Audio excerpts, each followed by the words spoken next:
Step into Value Zone Hypermart Patancheru. నమస్కారం. ఈ రోజుకి తెలంగాణలో ప్రజాప్రభుత్వం ఏర్పడి 30 రోజులైంది. ఈ 30 రోజుల్లో ప్రజలకు ప్రజాపాలన అంటే ఏందో, రేవంత్ రెడ్డి గారి నేతృత్వంలో ఏర్పడ్డ ఈ కాంగ్రెస్ ప్రభుత్వం అనుకున్న కార్యక్రమాలన్నీ అద్భుతంగా చకచకా చేసుకుంటూ ముందుకు పోతున్న ఈ ప్రభుత్వంలో అనుకున్న రోజే మా నాయకుడు రాహుల్ గాంధీ గారు కానీ రేవంత్ రెడ్డి గారు కానీ ఇచ్చిన మాట ప్రకారం అనుకున్నట్టే ఎల్బీ స్టేడియంలో ప్రమాణ స్వీకారోత్సవం జరుగుతుండగానే ఇక్కడ ప్రగతి భవన్, అదే ఇప్పటి ప్రజాపాలన భవన్ గడిలు బద్దలు కొట్టడం జరిగింది.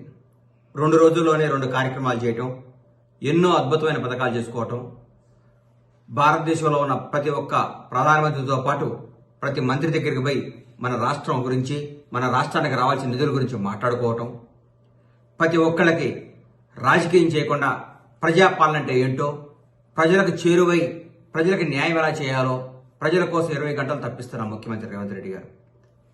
ఇలాంటి ముఖ్యమంత్రి నాకు తెలిసి ఇంతకుముందు పరిపాలన అనుభవం లేకుండా మొట్టమొదటిసారి ఏ మంత్రి పదవి చేపట్టకుండా ముఖ్యమంత్రి పదవి చేపట్టి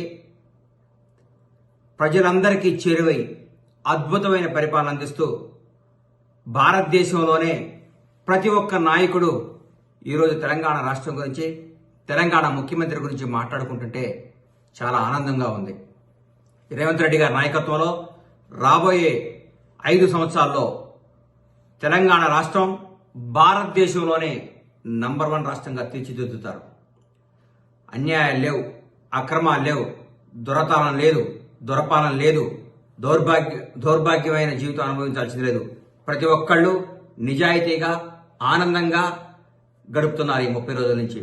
దాదాపు ఈ 30 రోజుల్లో 8 కోట్ల పైచిలుకు మహిళలు జియో టికెట్ తెగిందంటే పరిపాలన ఎంత బాగుందో మీరు ఒకసారి ఆలోచించుకోండి.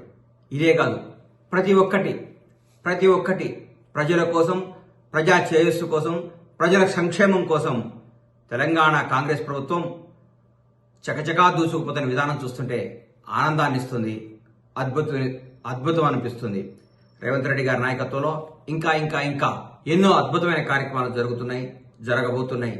దయచేసి ప్రతి ఒక్కళ్ళు రేవంత్ రెడ్డి గారి నాయకత్వంలోని కాంగ్రెస్ ప్రభుత్వాన్ని ఆశీర్వదించి మీరందరూ మన రాష్ట్రాన్ని నంబర్ 1 స్థాయికి తీసుకుపోయే విధంగా అందరూ సహకరించాలని కోరుకుంటూ సెలవు తీసుకుంటున్నాను.